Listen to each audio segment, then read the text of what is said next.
Conceptually প্রশ্নটা খুবই ভালো।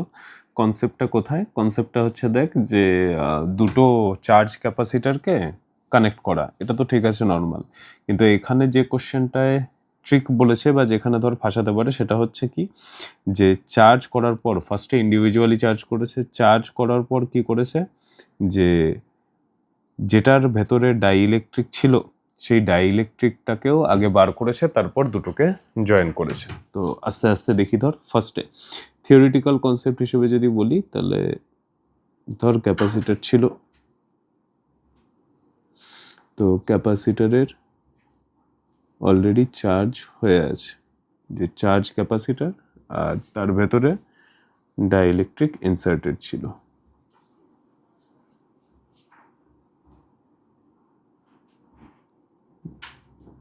ডাইইলেকট্রিক ইনসার্ট করা আছে। তো সাপোজ যে এটার যদি ক্যাপাসিটেন্স সি লিখি আমি যখন ডাইইলেকট্রিক, তো সেটাকে কে টাইমস সি নট লিখছি। এটা যদি চার্জ হয়ে থাকে তাহলে পজিটিভ পোলারিটি, নেগেটিভ পোলারিটি, এটার কিছু না কিছু চার্জ থাকবে।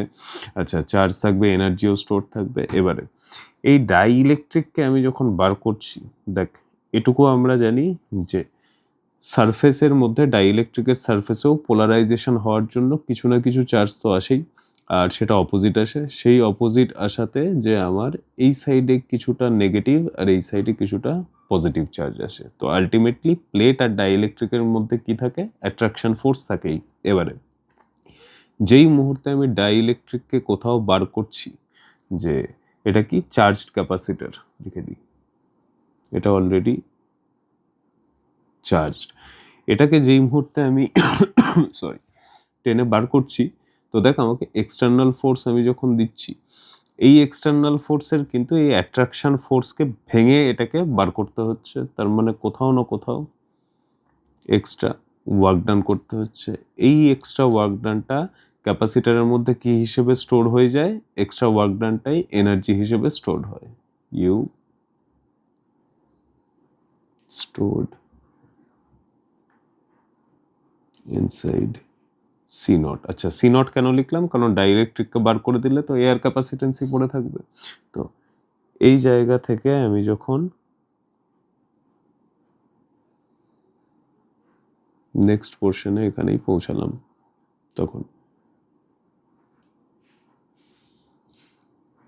ক্যাপাসিটেন্সের ভ্যালু চেঞ্জ হয়ে গেছে কত? C naught. আচ্ছা, পোলারিটির কোনো চেঞ্জেস হবে না, প্লাস মাইনাস একই থাকবে। আচ্ছা, আর তার সাথে সাথে এখানে ধর ইনিশিয়ালি কিছু চার্জ ছিল কিউআই, কিন্তু আমি ক্যাপাসিটারকে খুলে, বলতে চার্জ করে খুলে ডাইইলেকট্রিককে বার করেছি। তো দেখ, চার্জ ফ্লো হওয়ার জন্য তো আমি জানি যে ক্লোজ সার্কিট দরকার হয় টু ফ্লো এনি চার্জ বল বা current ball, closed circuit is needed. এখানে গুড নিউজ এটাই যে সার্কিট ক্লোজ না, তার মানে চার্জ কোথাও যাওয়ার জায়গা নেই। চার্জ যদি যাওয়ার জায়গা না থাকে, তাহলে ইনিশিয়াল চার্জ আর ফাইনাল চার্জ কি থাকছে? দুটো চার্জ সেম থাকছে, যে যা চার্জ আগে স্টোর ছিল এখনো সেম আছে। হ্যাঁ, কি কি চেঞ্জ হয়ে যাবে? ক্যাপাসিটেন্স কমে যাবে, এনার্জি ডেন্সিটি এগুলো হিউজলি বেড়ে যাবে। এনার্জি কেন বাড়বে? কারণ অলরেডি বলে রাখলাম যে ডাইইলেকট্রিককে সরাতে গেলে এক্সট্রা ওয়ার্ক ডান করতে হবে, সেটাই আমার এনার্জিকে কি করে দেবে? ইনক্রিজ করে দেবে। তো ইটসেলফ এগুলো ভালো ভালো কোশ্চেন। এনার্জি কি হয়? ইনক্রিজ হবে। এনার্জি ডেন্সিটি সেটাও ইনক্রিজ হয়ে যাবে। আচ্ছা, এই হওয়ার পর এবার এই যদি আমার ঘটনা হয় যে চার্জ ফিক্স থাকছে, ক্যাপাসিটেন্স সি নট হয়ে গেল, আগে আমরা ডেটাগুলোকে এবার একটু নিয়ে নিই। তো ক্যাপাসিটার এ, এবার থিওরিতে আসি। ক্যাপাসিটার এ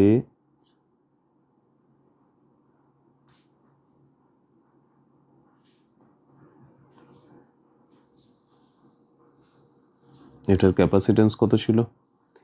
15 মাইক্রোফ্যারাড। এটাকে আমি চার্জ করেছি। ডাইইলেকট্রিক কনস্ট্যান্ট কত? কে ইকুয়ালস টু ছিল 15। অ্যানাদার ক্যাপাসিটার হচ্ছে বি, এটার ক্যাপাসিটেন্স 1 মাইক্রোফ্যারাড,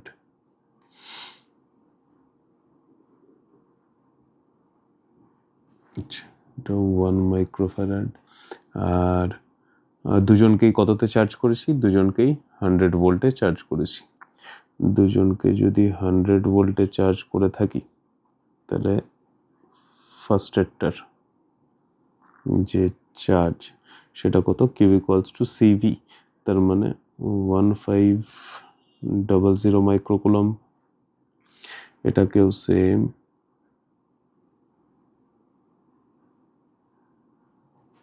100 ভোল্টে চার্জ করেছি, তাহলে এটার চার্জ কত? 100 মাইক্রোকুলম। আচ্ছা, চার্জের পর এখানে ডাইইলেকট্রিক ছিল এখানে। চার্জের পর আমি ডিসকানেক্ট করেছি, ডিসকানেক্ট করার পর ডাইইলেকট্রিককেও কোথাও বার করেছি। তো ডাইইলেকট্রিক বার করাতে এই প্রবলেমের জন্য যেটা নেসেসারি হবে যে চার্জের ভ্যালু তো সেম থাকছে।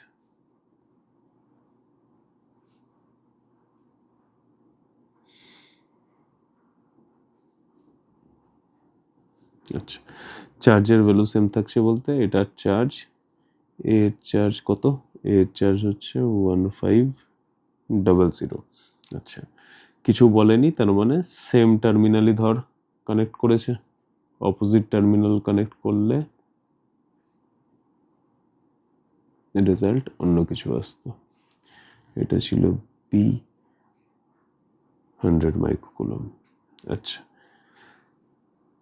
যখন ডাইইলেকট্রিক ছিল তখন এর ক্যাপাসিটি ছিল 15, আর ডাইইলেকট্রিক কনস্ট্যান্টও কত বলেছে? 15 বলেছে। এখন যদি আমি ডাইইলেকট্রিককে সরিয়ে দিই তাহলে ক্যাপাসিটেন্সও চেঞ্জ হয়ে গেছে। ক্যাপাসিটেন্স চেঞ্জ হয়ে সি নট ইকুয়ালস টু কত হয়ে যাবে? সি বাই কে। তাহলে 15/15 এটাও কত হয়ে যাচ্ছে? 1 মাইক্রোফ্যারাড, আর এটা তো অলরেডি ছিল 1 মাইক্রোফ্যারাড। এবার আমি যদি দুজনকে জয়েন করে দিই, বাকি প্রবলেম তো সেম, কোনো কিছু আলাদা নেই, সেম। জানতে চেয়েছিল কি?